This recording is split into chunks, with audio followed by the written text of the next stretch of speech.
Assalamualaikum warahmatullahi wabarakatuh. Perkenalkan, nama saya Radiatul Khaira, NIM 2221165. Saya dari Prodi S1 Kebidanan dari Stikes Mercu Bakti Jaya Pada. Saya akan menyampaikan tentang teori kebenaran Pancasila sebagai pengembangan ilmu. Yang pertama, metode dan kebenaran ilmu. Metode ilmu atau metode ilmiah merupakan cara dalam mendapatkan pengetahuan secara ilmiah.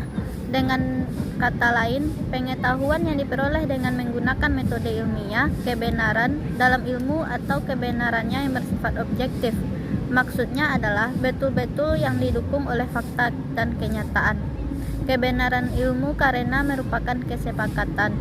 Keuniversalan itu masih terbatas dalam arti bahwa jika satu saat dapat menunjukkan kebenaran baru, maka kebenaran lama diganti oleh penemuan baru itu.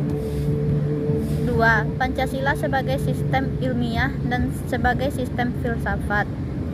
Pancasila adalah sebagai dasar filsafat negara Indonesia, sehingga dapat diartikan kesimpulan bahwa Pancasila merupakan dasar filsafat dan ideologi negara yang diharapkan menjadi pandangan hidup bangsa Indonesia. Sebagai dasar Pemersatu, Lembaga Pemersatuan dan Kesatuan, serta bagian pertahanan bangsa dan negara. 3. Sistem kefilsafatan Pancasila Noto Nagoro.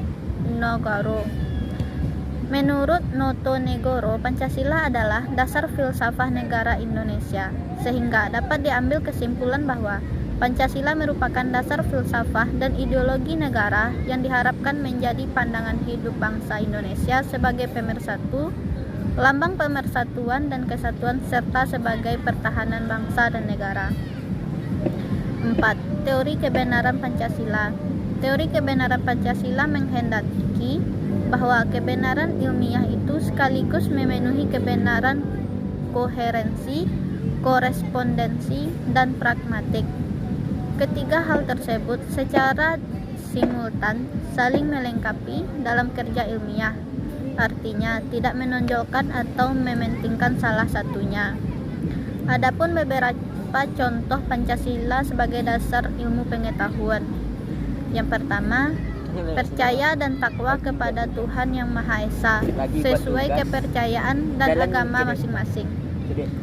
Yang kedua, mengakui dan memperlakukan orang lain sesuai harkat dan martabatnya sebagai makhluk Tuhan. Yang ketiga, menggunakan bahasa Indonesia dalam pergaulan sehari-hari.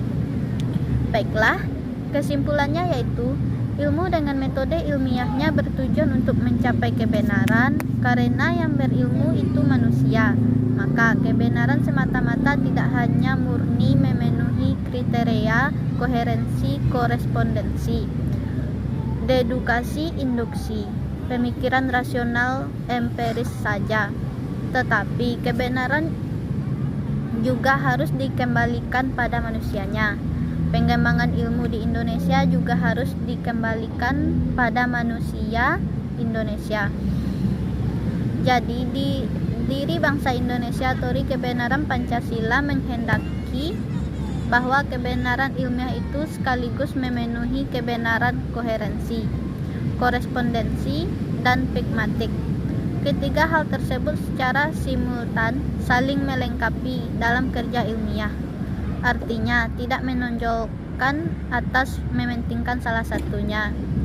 Sekian penampilan dari saya. Kalau ada salah dan kurangnya saya mohon maaf. Assalamualaikum warahmatullahi wabarakatuh.